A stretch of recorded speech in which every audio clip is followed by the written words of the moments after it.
To New Mexico Governor Susana Martinez. Does she represent the Republican Party's future? Now, she is the first female Hispanic governor, and now her name coming up as a possible 2016 presidential candidate.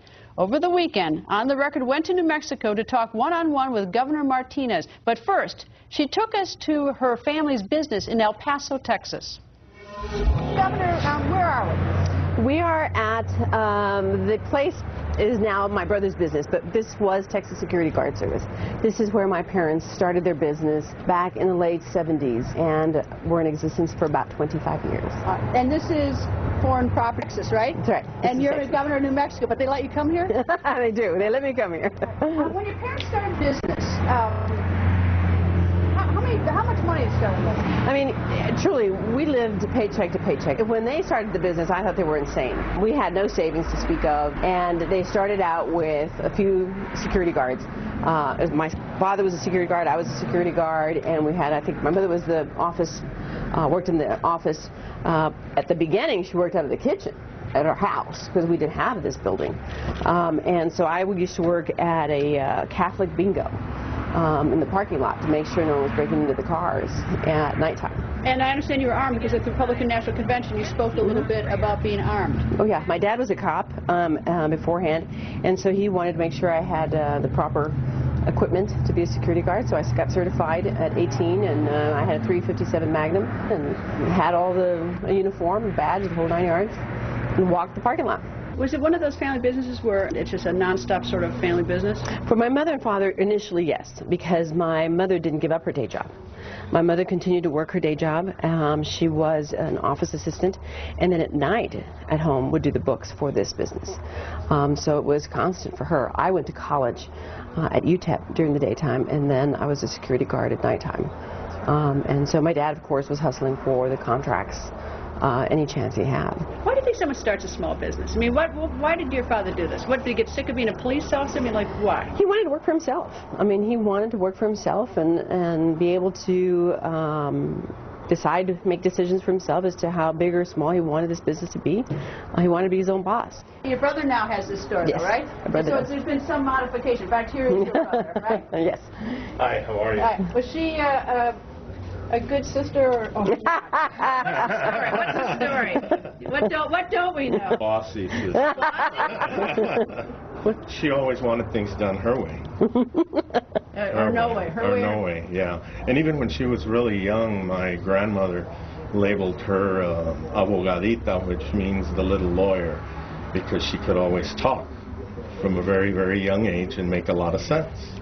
But so interesting, I mean, you didn't necessarily get the bug to be a small business owner, but you were involved in the launch of a small business.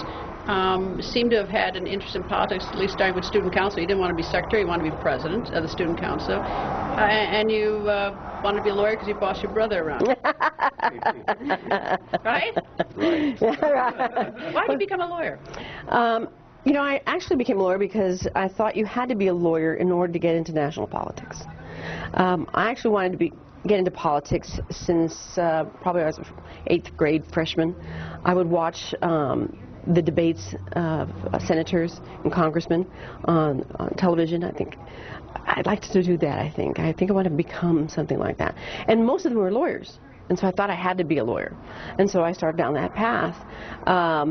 When I was a freshman, there were 2 teachers who actually talked, they pulled together some young girls, and we talked about careers. Where do you want to be in 5 years, 10 years, 15 years? What is your plan in life? And I remember thinking, well, I think I want to be a mayor of a city, because I didn't really have a role model beyond that. And so, and they said, well, why just a mayor? Why would you stop there? And I said, well, you know, here in El Paso, you didn't see... I just didn't see anyone at a higher level in government. And they said, well, why not, you know, think about being a governor, or think about being something else. And that was the first time I really thought, I can. I don't have to limit myself. And back in New Mexico, Governor Martinez takes us to the place where in 2009 first announced her run for governor. All right, this is a restaurant where you made your announcement for governor? It is. Man who owns it's a Democrat. It is. You're a Republican. Yep. Okay, well, so how did that happen? That doesn't quite sound, there's something there. You know, we became friends throughout the years, and I was district attorney. I ran for district attorney. He was very supportive financially, providing food for all my events. And I considered him a friend, and I wanted to also earn the respect and the vote of Democrats. And so I thought this was a perfect place to start to build that bipartisan relationship I wanted if I ever became governor. There's a law here, as I understand it, that you can be here in this state illegally, in this country illegally, and you can still get a driver's license, but you want to change that. Yes. Why? Well, because New Mexicans want to change it, number one. Why? 72% want to change it because the law was first passed because they wanted to increase the number of insured drivers. It did nothing for that. We are at the bottom of the country as far as insured drivers. And what year is that about? 2005. Okay. And so what it did was now brought in a criminal industry into New Mexico, organized crime. People who are charging $2,000 to $5,000 to be provided with illegal documents, fraudulent documents claiming you're a resident when you're not, with a contract for an apartment complex, utilities, bank records, etc. We don't even know if your real name is on those documents. Go into MBD, get a driver's license, and leave. Then you can exchange that driver's license for any other state, and then you're under the radar. We don't know who you are. And the law intended was for someone who lived in New Mexico. And now we have people from all over the world who are here illegally, who are paying to get that New Mexico driver's license. And straight ahead, more with Governor Susana Martinez. Is she planning to make a run for the White House in 2016? She answers that question next. Just back from New Mexico, and now more with the state's Republican governor, Susana Martinez. Senator Harry Reid said in 2010, when you were running, his son was also running for governor in Nevada. He says, "I don't know how anyone of Hispanic heritage could be a Republican." Well, I find that disappointing that anyone would think that we're not independent thinkers. I'm an independent thinker.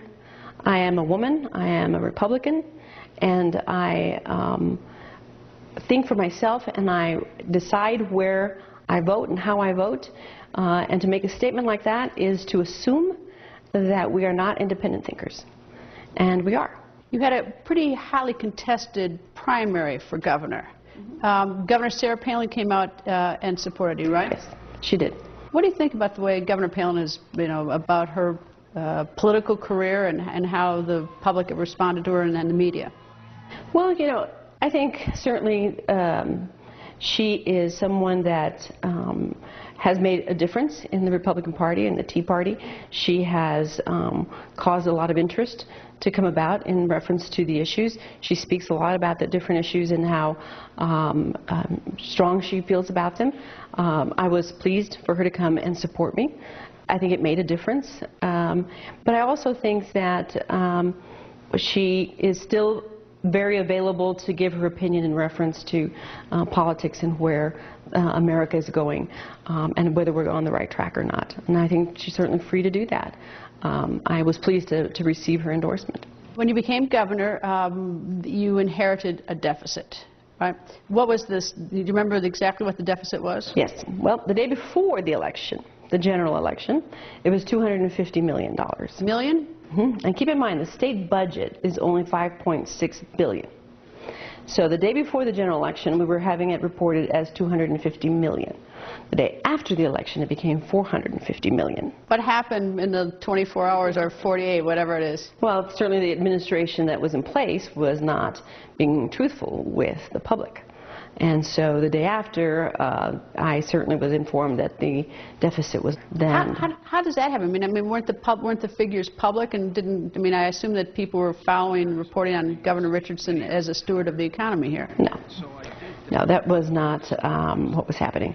What was coming out of the governor's office were figures that were not being honest with the people.